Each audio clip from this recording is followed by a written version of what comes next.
The firelight crackled and danced against the midnight darkness when Samuel Yates first saw the woman stumbling toward his camp, her dress torn and her face streaked with trail dust.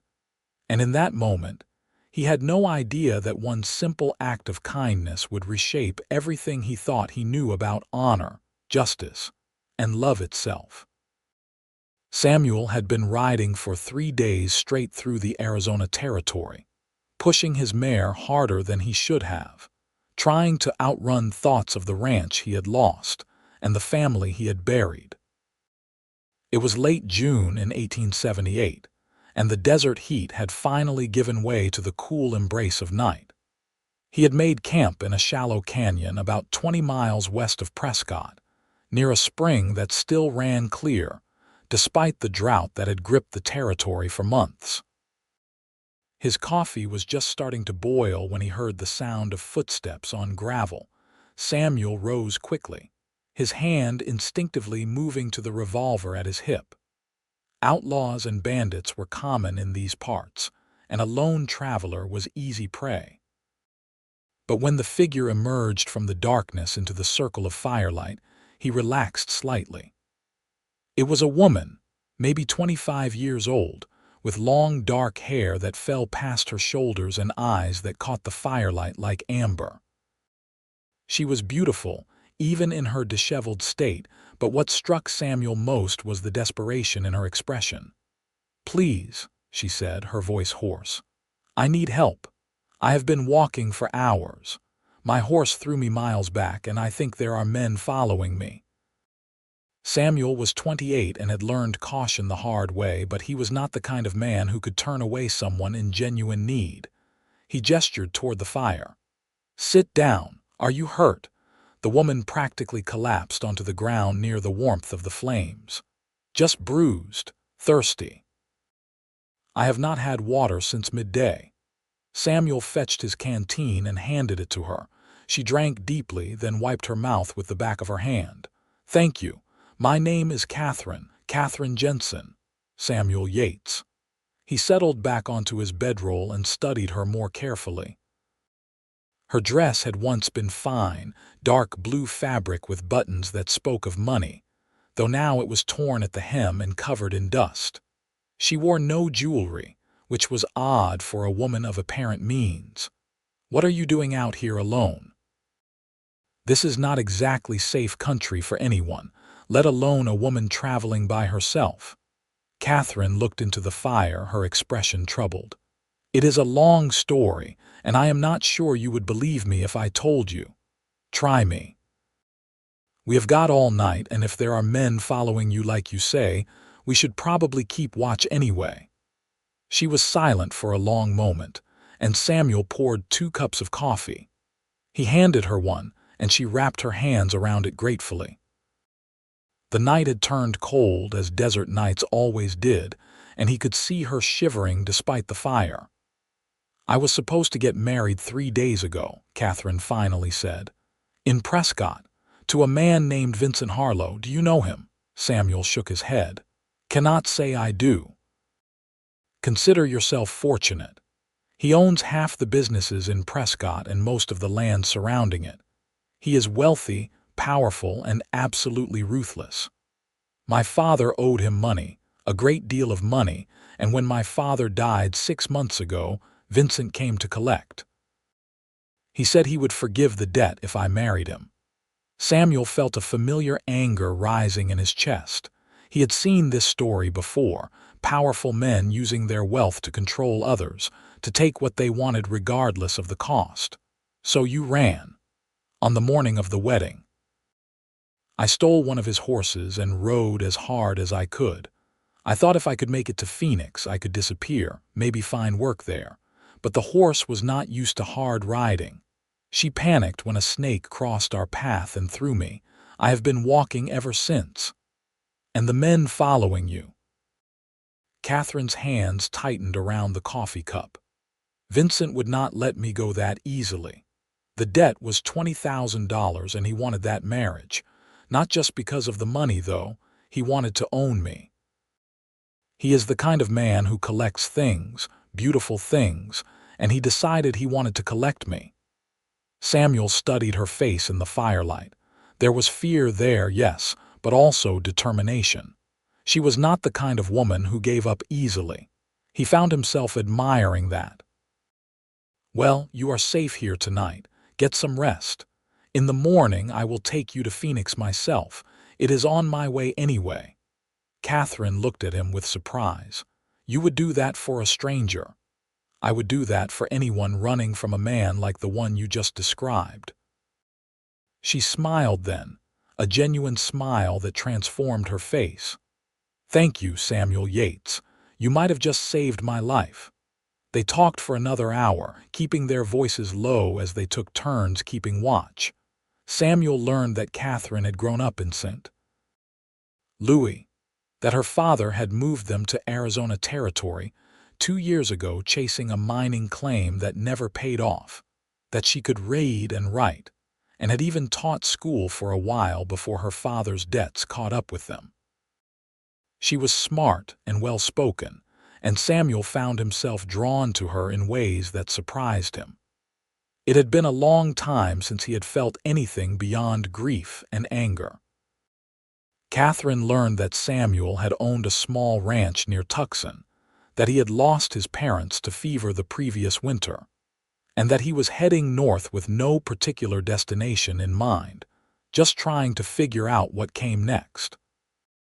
He did not tell her about the men he had killed in a saloon fight 3 months ago, the ones who had tried to steal his cattle, or about the nightmares that still woke him some nights. Some stories were too heavy to share with someone you had just met. Around midnight, Samuel insisted that Katherine try to sleep. He would keep watch, he said, and wake her if there was any trouble. She argued at first, saying she should take a turn, but exhaustion finally won out. She curled up near the fire, and within minutes she was asleep. Samuel sat with his rifle across his knees, listening to the sounds of the desert night and thinking about how quickly life could change. This morning he had been alone, just another drifter with nowhere particular to go. Now he had a purpose, even if it was just getting this woman safely to Phoenix. The men came just before dawn. Samuel heard them before he saw them, the sound of horses moving through the canyon, trying to be quiet but not quite succeeding. He moved quickly, shaking Katherine awake and pressing a finger to his lips. She understood immediately, her eyes going wide. Samuel pointed toward a cluster of rocks about 30 feet away, and Katherine moved toward them silently, crouching low.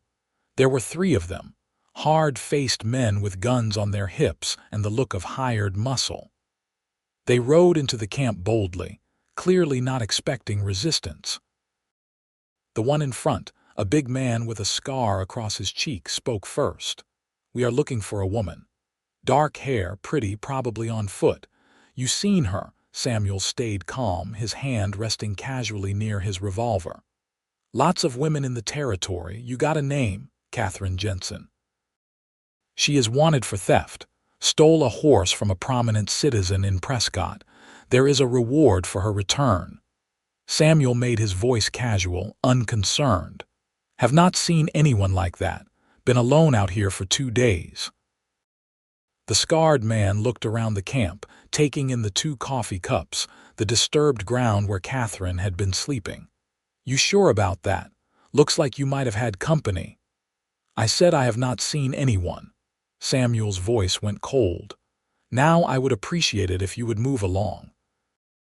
I do not take kindly to being called a liar on my own campsite." The 3 men exchanged glances. The scarred man's hand moved toward his gun. "We are going to look around just to be sure." "No, you are not." Everything happened fast after that. The scarred man went for his gun, and Samuel was faster. His first shot caught the man in the shoulder, spinning him off his horse. The other 2 hesitated, and that hesitation cost them. Samuel fired twice more, both shots deliberate and aimed low, catching one man in the leg and the other in the hip. He did not want to kill anyone if he could avoid it, but he would protect Katherine. The 3 men were down, groaning in pain. Samuel kept his gun trained on them as he called out to Katherine. "Are you all right?" She emerged from behind the rocks, pale but steady. "I am fine. Are they going to die?" "Not unless they are stupid enough to try something else. These are flesh wounds, painful but not fatal." Samuel moved forward, collecting their weapons and tossing them far from reach. He looked down at the scarred man, who was clutching his shoulder and glaring up at him. "Tell Vincent Harlow that Katherine Jensen is under my protection now. If he wants to come after her himself, he knows where to find me. But send any more hired guns and I will not aim so carefully next time." The man spat blood. "You are making a big mistake. Vincent Harlow owns this territory. He will destroy you. He can try." Samuel and Katherine broke camp quickly after that, leaving the wounded men with enough water to survive until they could make it back to wherever they came from. They rode double on Samuel's mare, Katherine sitting behind him with her arms wrapped around his waist. The contact was both intimate and practical, and Samuel found himself very aware of her presence, the way she leaned against him as the horse moved, the warmth of her breath on his neck. They rode hard for the rest of the morning, putting as much distance as possible between themselves and the canyon. Samuel knew the wounded men would eventually make their way back to Prescott, and when they did, Vincent Harlow would know exactly what had happened. He had effectively painted a target on his own back, but he found he did not care.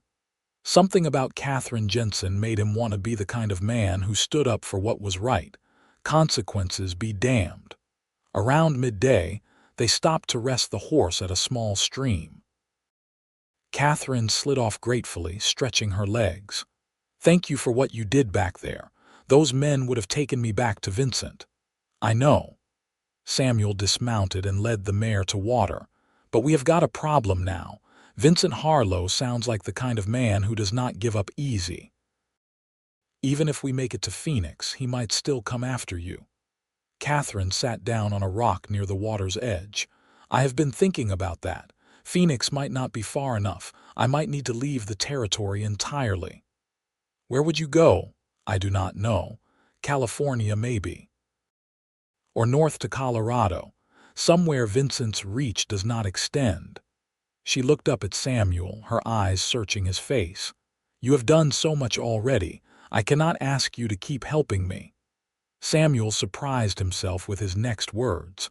"What if you did not have to run at all? What if there was a way to end this for good?" "What do you mean?" "Vincent Harlow wants you because of a debt, right? What if that debt was paid? What if you were no longer valuable to him?" Katherine shook her head. $20,000, Samuel. I could work for 10 years and not make that much money. There is no way to pay it."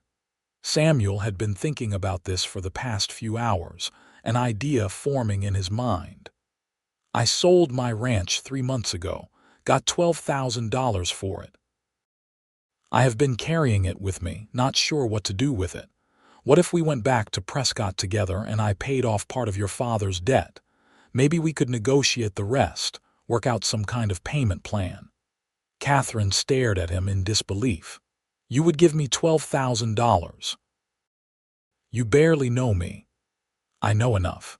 I know you are brave enough to run from a life you did not want. I know you are kind and smart. And I know that every man is supposed to stand up for what is right when he gets the chance. This is my chance." She stood up and walked over to him, her eyes glistening with unshed tears. "Why are you really doing this, Samuel?" He met her gaze steadily. "Because when I look at you, I see something worth fighting for. Because I have spent the last 3 months feeling like there was nothing left in this world for me. And then you walked into my camp last night, and suddenly, I remembered what it felt like to have a purpose. Because maybe, if I help you, it will make up for all the things I could not do, all the people I could not save." Katherine reached out and took his hand. "You are a good man, Samuel Yates. I am trying to be." They stood there by the stream, hands clasped, and something shifted between them.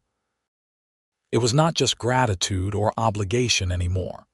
There was something deeper, a connection that neither of them had expected but both recognized. Samuel squeezed her hand gently, then reluctantly let go. "We should keep moving. Phoenix is still 2 days away, and we need to figure out our next move." They rode through the afternoon, talking as they went. Samuel told Katherine about his childhood in Texas, about learning to ride and rope from his father, about the dreams he had once had of building something lasting.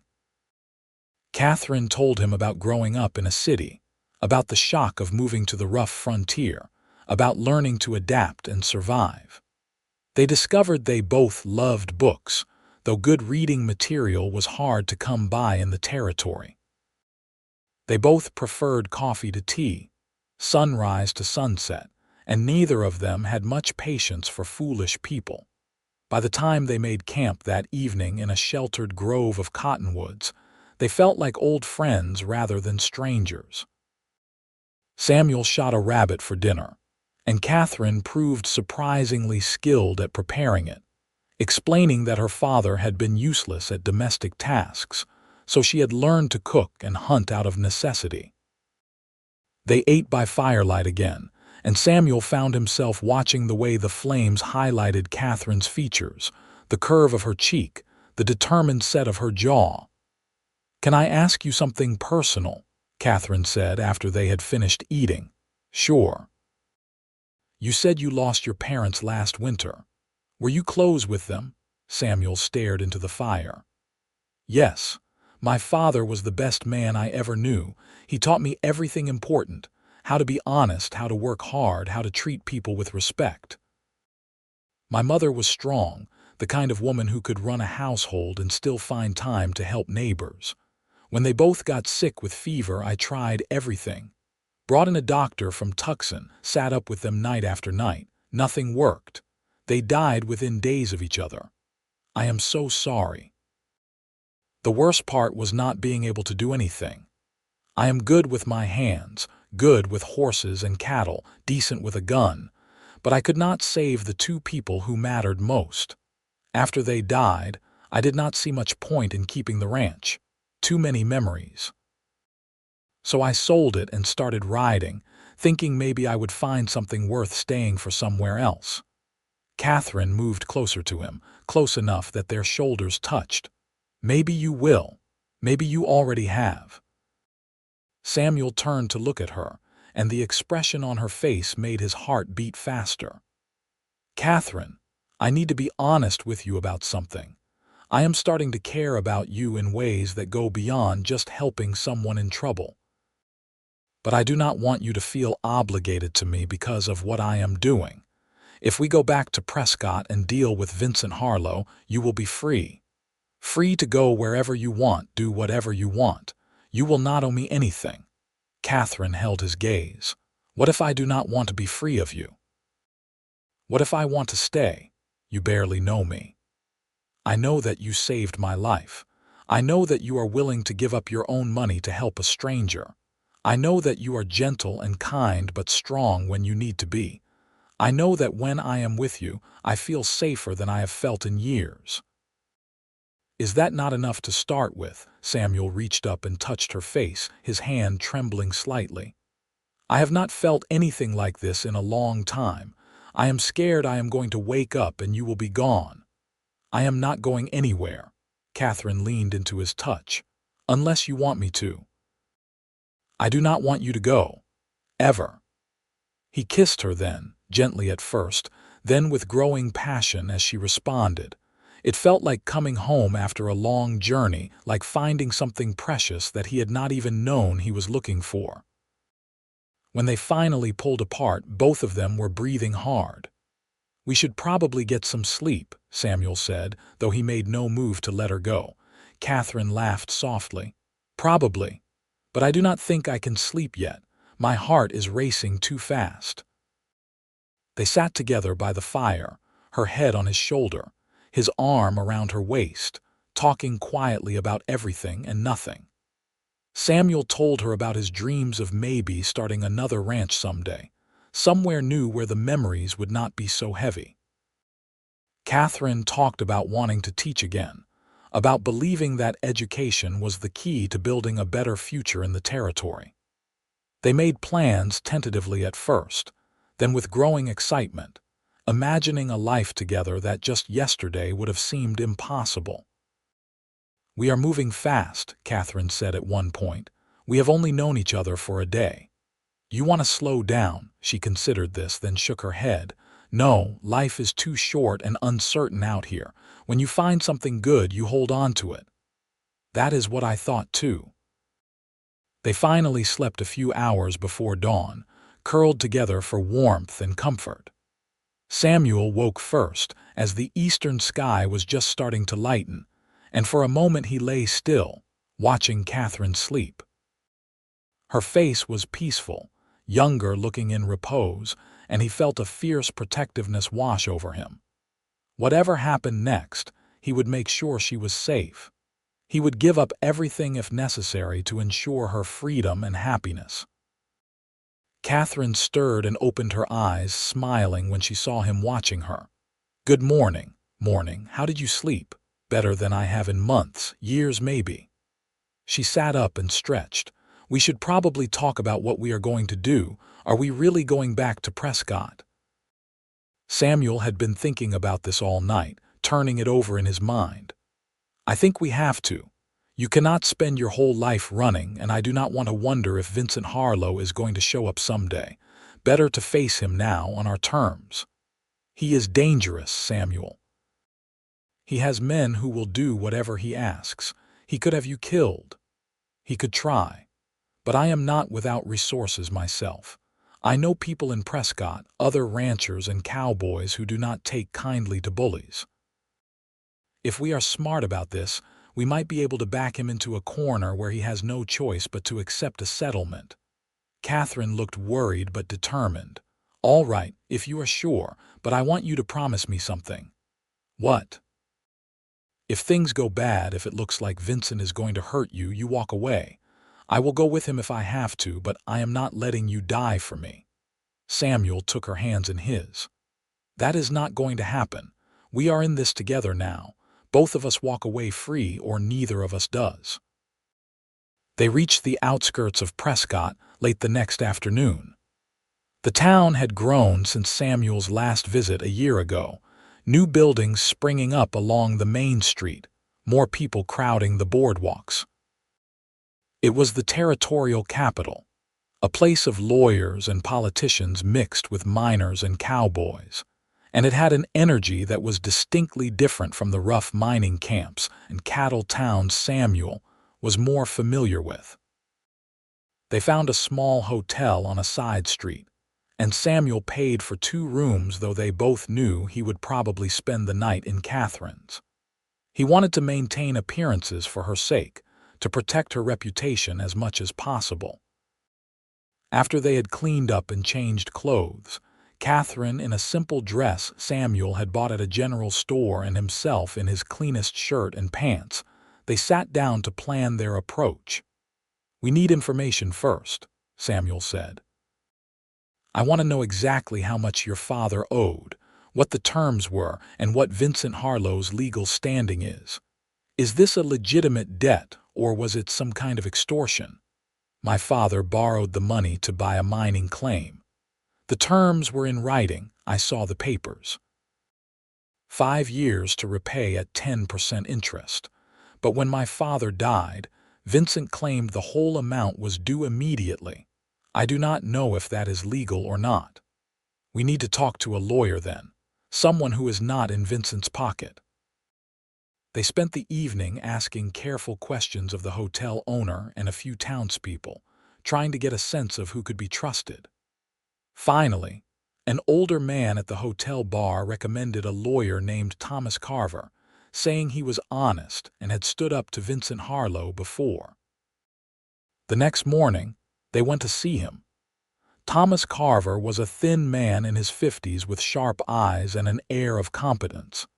He listened carefully as Katherine explained the situation, occasionally asking questions or taking notes. When she finished, he leaned back in his chair and steepled his fingers. Vincent Harlow is indeed a powerful man in this town, but he is not above the law. The acceleration clause he invoked, claiming the full debt due upon your father's death, is questionable. Most courts would recognize that debts do not automatically accelerate without specific language in the contract. May I see the original papers? Katherine shook her head. I do not have them. Vincent kept them. Of course he did. Carver tapped his desk thoughtfully. However, there is another issue here. Miss Jensen, you are not legally responsible for your father's debts. They would normally be settled from his estate, and if there was nothing left, the creditors are simply out of luck. Vincent Harlow has no legal right to collect from you personally. Samuel leaned forward. So the whole thing about her having to marry him to settle the debt was nonsense. Essentially, yes. He was relying on her ignorance of the law and his own intimidation to force her compliance. It is, unfortunately, a common tactic among certain men of wealth and power. Katherine looked stunned. You are saying I never owed him anything, that I could have just refused? Precisely. However, I understand why you did not. Vincent Harlow has a reputation for being vindictive. He likely made threats, implied consequences if you did not cooperate. He did. He said if I did not marry him, he would make sure I could not find work anywhere in the territory. He said he would spread rumors about me, ruin my reputation. Carver nodded grimly. Again, typical behavior, but now we have a different situation. You fled from what you believed was a binding obligation, and you took his horse. That is actually the only crime that has been committed here, the horse theft. Everything else was civil matter at best, extortion at worst. Samuel spoke up. What if we returned the value of the horse and made it clear we are prepared to fight any legal action? Would that resolve this? It might. Or it might provoke Vincent into escalating. Men like him do not like to lose, especially not publicly. Carver looked at Katherine with sympathy. Miss Jensen, I will represent you if you wish. We can confront Vincent together, make it clear that you know your rights and that you have legal support. But I want you to understand the risks. He might accept defeat gracefully, or he might make your life very difficult in other ways. Katherine glanced at Samuel, who nodded encouragingly. She turned back to Carver.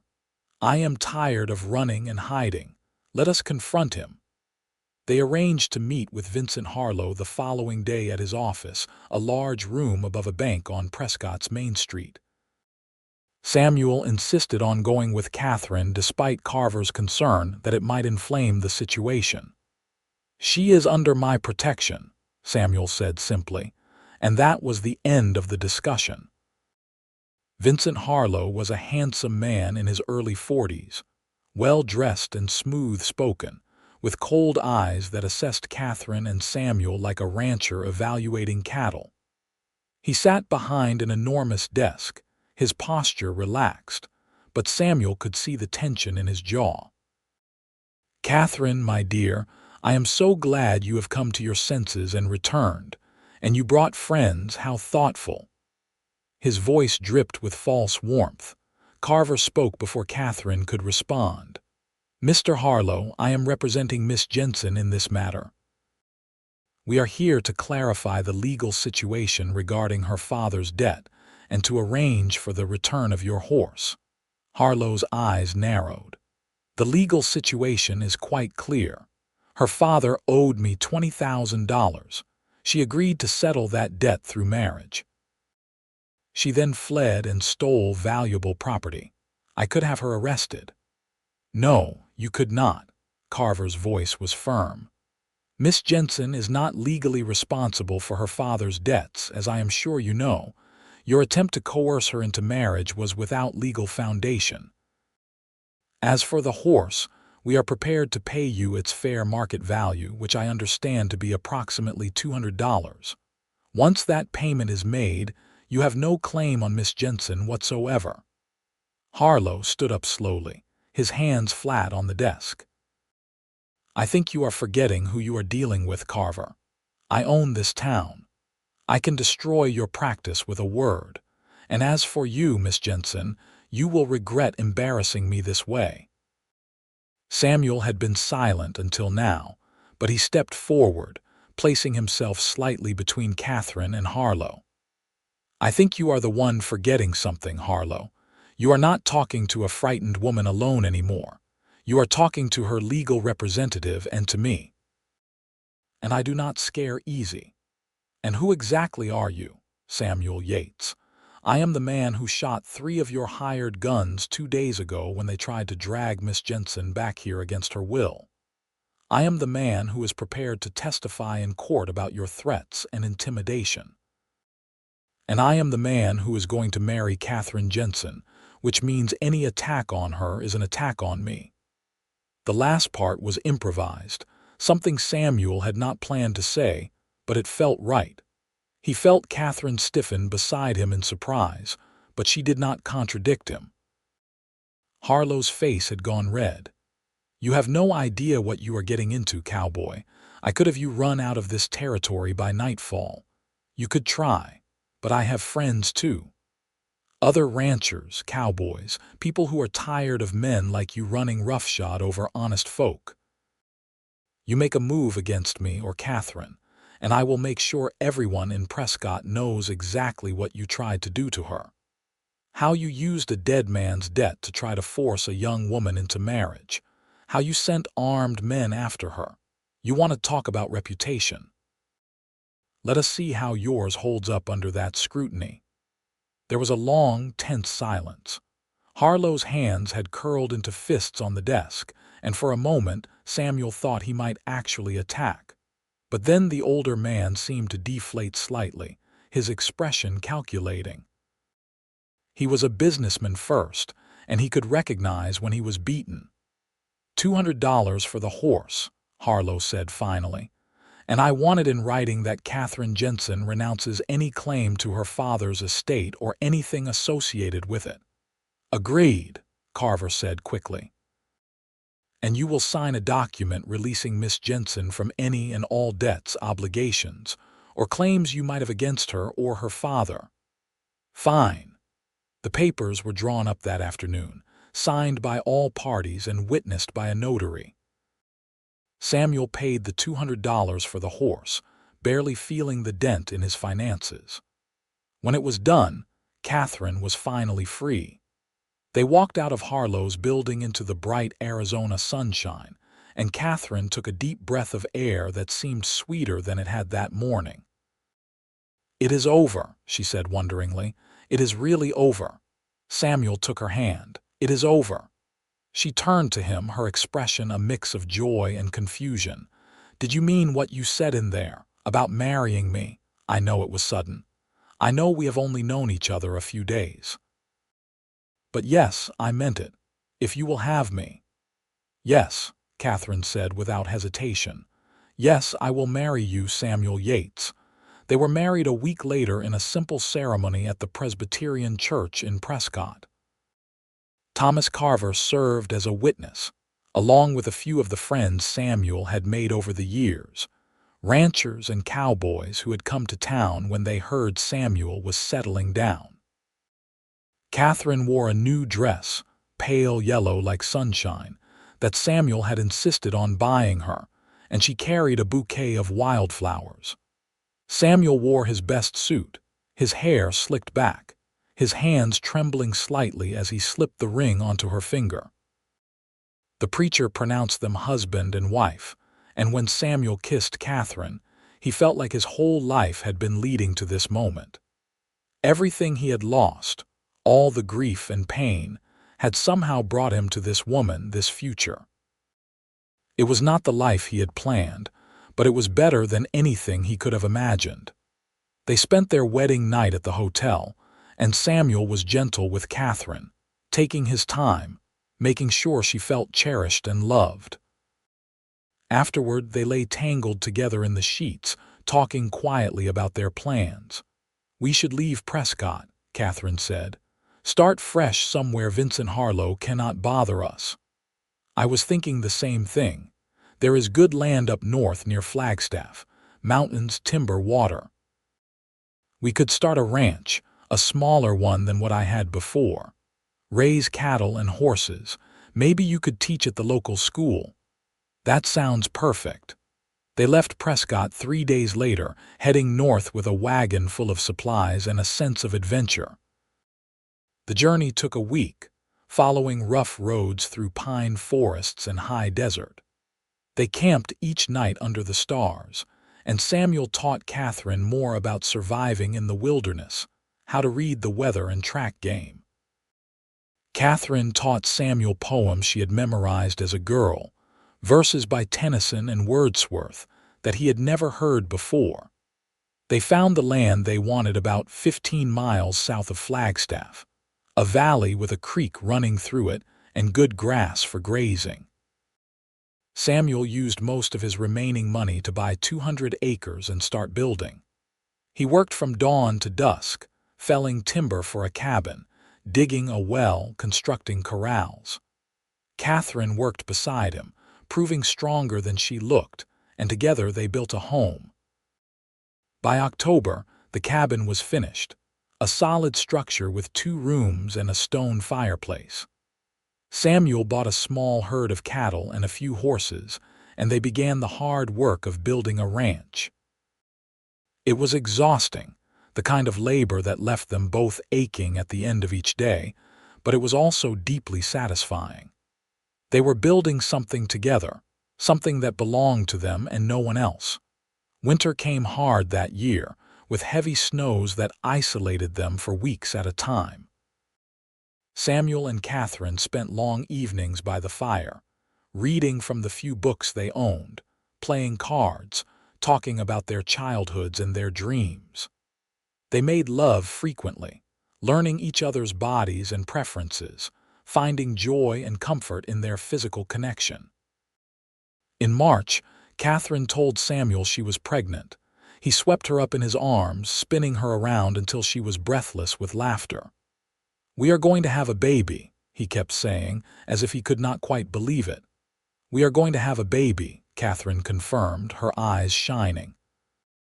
Samuel immediately became protective to the point of absurdity, insisting that Katherine rest more, that she not lift anything heavy, that she stay close to the cabin. Katherine tolerated this for about a week before putting her foot down. "I am pregnant, Samuel, not sick. I can still work. I can still ride. I am not made of glass. I know, I just worry. I know you do. But you have to trust me to know my own limits." They found a balance, Katherine continuing to do most of her usual tasks but allowing Samuel to take on the heavier work. As her belly grew, Samuel found himself constantly amazed by the changes in her body, the way she glowed with health and happiness.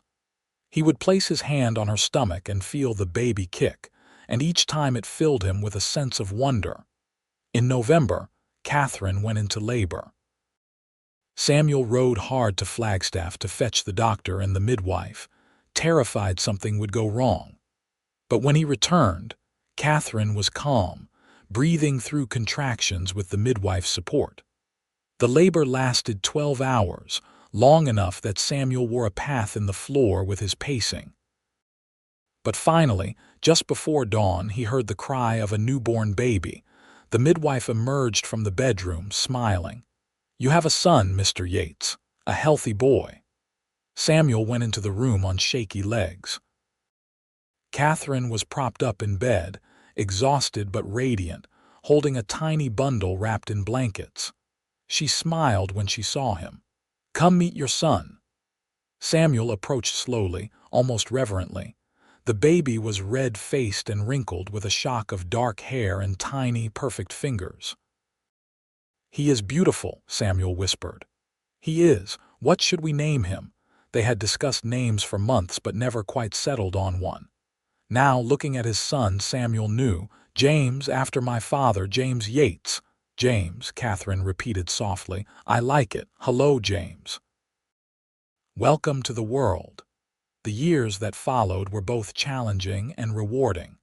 The ranch grew slowly but steadily. Samuel proved to be a skilled rancher, and his reputation for honesty and hard work spread through the territory. Other ranchers began coming to him for advice, and he started buying and selling cattle for them on commission, supplementing their income. Katherine did indeed start teaching, first just the children of nearby ranchers and homesteaders in their cabin, then in a small schoolhouse that the community built together. James grew into a bright, energetic boy who loved horses and books in equal measure. He had Samuel's dark hair and Katherine's amber eyes, and he was the joy of both their lives. When he was 3, Katherine became pregnant again, and in 1882 they welcomed a daughter they named Elizabeth, after Katherine's mother. Beth, as they called her, was a quieter child than her brother, more thoughtful, but with a stubborn streak that reminded Samuel of Katherine. Life was not always easy.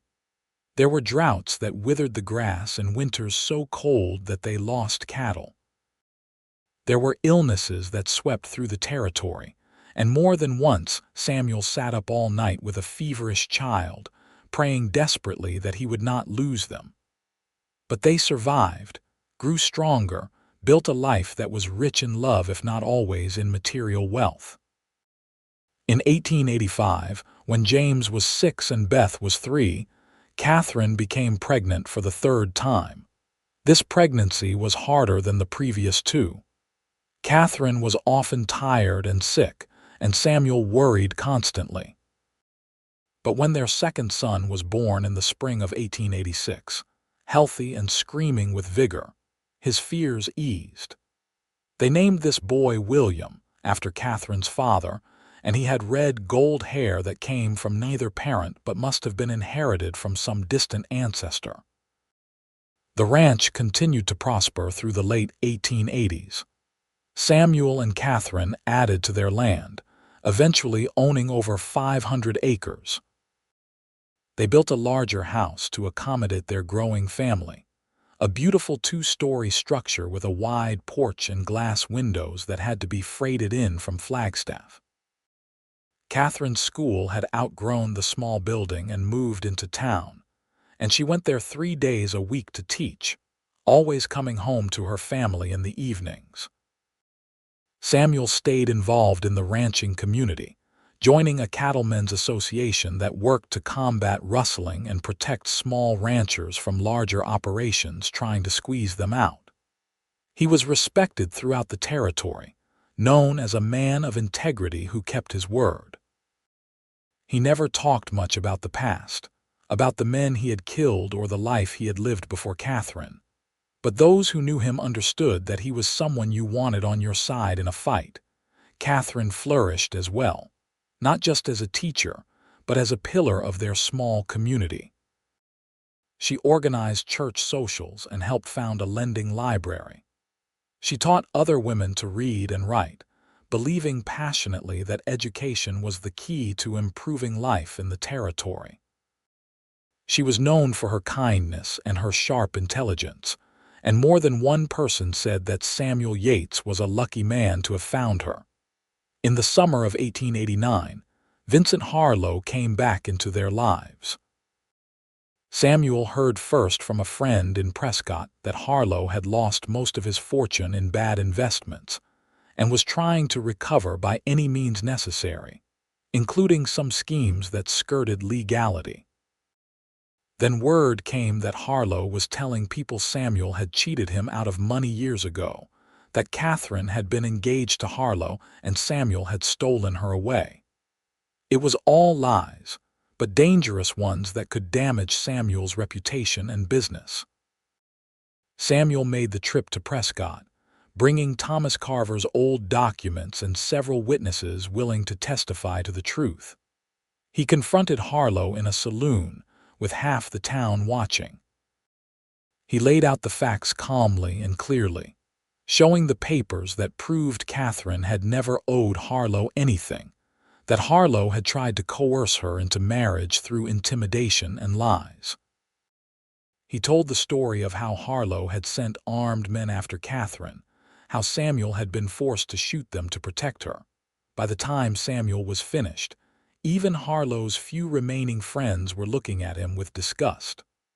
Harlow tried to bluster and threaten, but it was clear he had lost. Samuel did not gloat or press his advantage. He simply said, "Stay away from me and my family, Harlow. We have built a good life, and we do not need you trying to tear it down out of spite.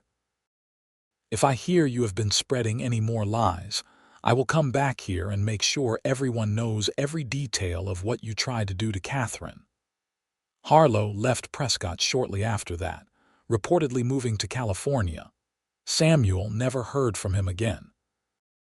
It was a final closing of a chapter that had begun over a decade earlier on that night when Katherine had stumbled into his campfire.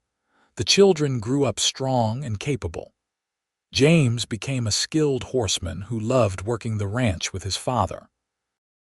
Beth developed her mother's passion for learning and announced at age 12 that she wanted to go to college someday and become a lawyer. William was the wild one, always getting into minor scrapes, but with a good heart and a fierce loyalty to his family. Samuel and Katherine watched their children grow with pride, seeing in them the best of both themselves and something unique to each child. In 1892, Katherine gave birth to their fourth and final child, another daughter they named Sarah. She was a surprise, as Katherine was 40 by then and had thought her childbearing years were done, but she was also a delight. Sarah was born with a sunny disposition and a smile that could charm anyone. She became the baby of the family, doted on by her older siblings and parents alike. Samuel was 52 now, his dark hair streaked with gray, his hands rough from decades of hard work. But he was happy in a way he had never imagined possible on that dark night 14 years ago when he had been running from grief and loss. He had a wife he loved more with each passing year, children who were growing into fine adults, a ranch that was successful, and a community that respected him. He had built something lasting, something that would outlive him. Katherine, at 42, was still beautiful to Samuel, though her dark hair was now touched with silver, and there were lines around her eyes from years of squinting at the Arizona sun. She had accomplished so much, teaching hundreds of children to read and write, helping to build a civilized community in what had been rough frontier territory. But her greatest pride was in her family, in the life she had built with Samuel. They would sometimes sit together on the porch after the children were in bed, watching the sun set over the mountains, and talk about how far they had come. They remembered that first night by the campfire, how scared Katherine had been, how lost Samuel had felt. They remembered the confrontation with Vincent Harlow, the long journey north, the hard early years of building the ranch. Every challenge they had faced had made them stronger, had bound them more tightly together. "You ever regret it?" Samuel asked one evening. "Marrying me so quickly, building this life out here instead of going to a city where things would have been easier." Katherine took his hand, lacing her fingers through his. "Not for a single moment. You saved my life, Samuel, not just from Vincent Harlow, but in every way that matters. You gave me a home, a family, a purpose. You loved me when I had nothing to offer you but trouble. How could I regret that? I feel like I am the one who got saved. Before I met you, I was just drifting, waiting for something to matter again. Then you walked out of the darkness, and suddenly everything made sense. We saved each other then. That is how the best partnerships work." James graduated from high school in 1896 and announced his intention to take over more of the ranch operations, allowing Samuel to slow down a bit. Samuel was 66 now and feeling his age, though he was still capable of a full day's work when needed. He was proud of James, proud of the man his son had become, and glad to know the ranch would continue in capable hands. Beth did indeed go to college, one of the first women from their area to do so. She attended a women's college in California, studying law and political science.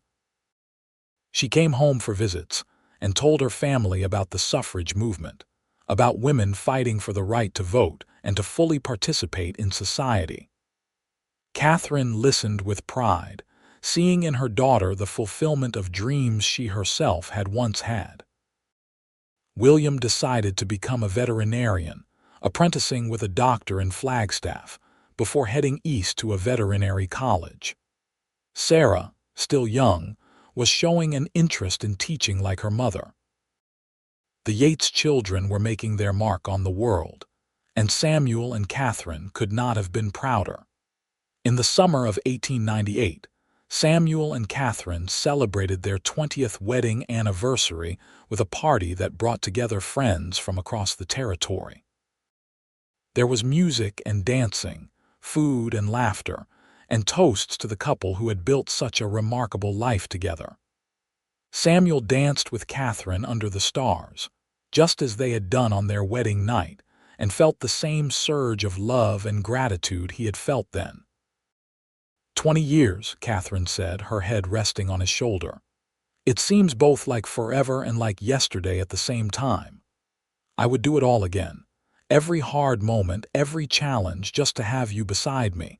Me too. I love you, Samuel Yates. I love you, Katherine Yates. Until the day I die and beyond.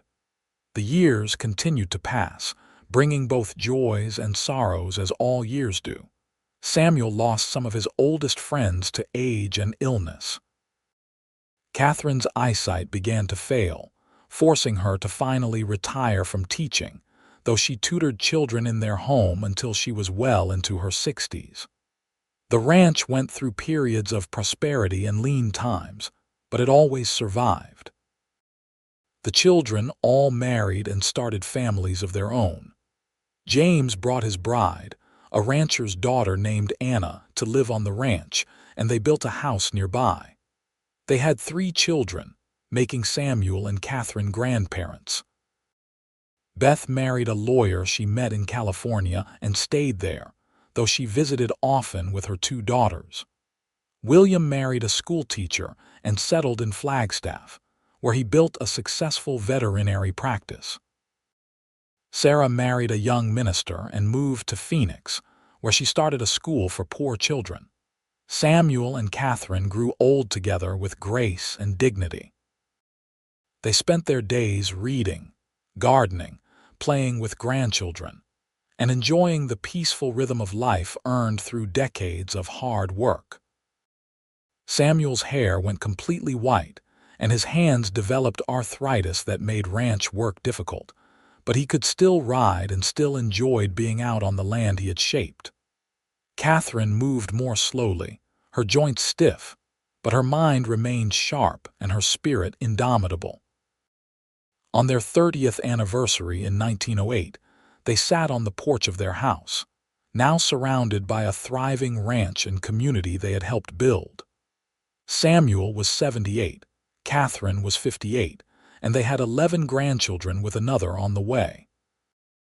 The frontier that had once been wild and dangerous was becoming civilized, with railroads and telegraphs and automobiles starting to appear even in remote areas. "We have lived through remarkable times," Katherine said, watching the sunset paint the sky in shades of orange and purple. "We have lived a remarkable life," Samuel corrected.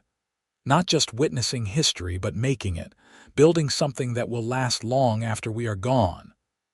Do you think people will remember us, our grandchildren's children? I think they will remember the life we built, the values we stood for." "That is enough." Katherine reached over and took his hand, her grip still firm despite her age. "Thank you for sharing your campfire with me that night, Samuel. Thank you for saving me. Thank you for giving me a reason to be saved." They sat in comfortable silence as the stars began to emerge in the darkening sky.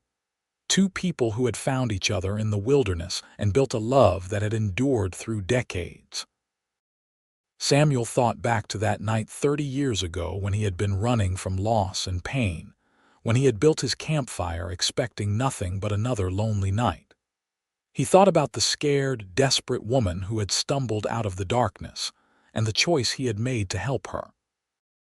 That one choice, that single act of compassion, had changed everything. It had given him a wife, a family, a purpose.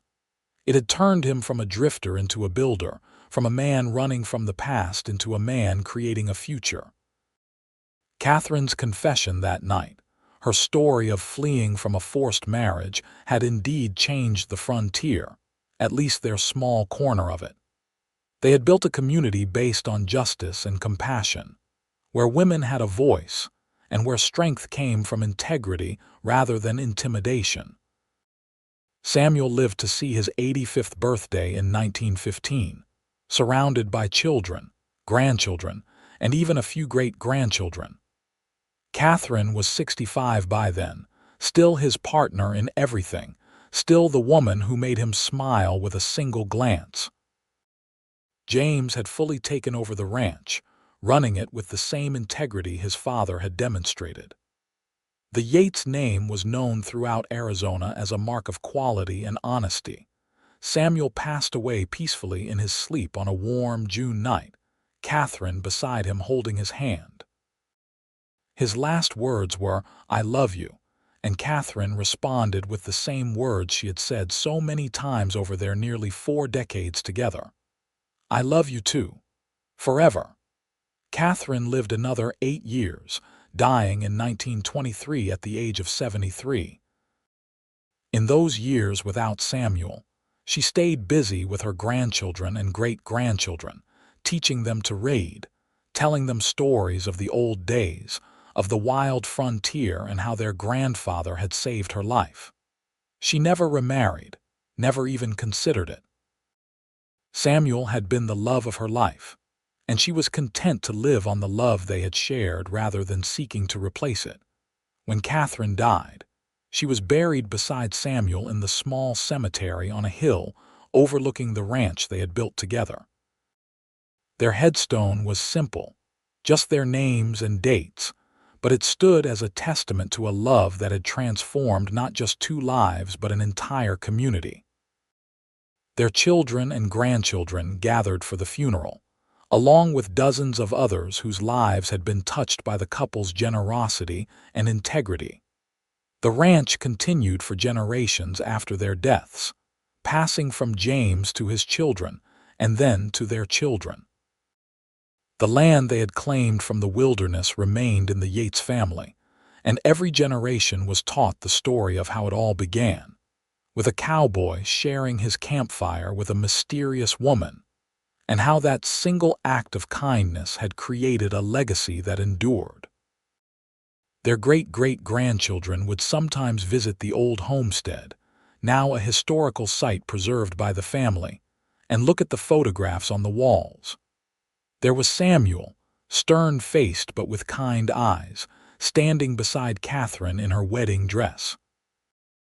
There they were again, older, with children clustered around them.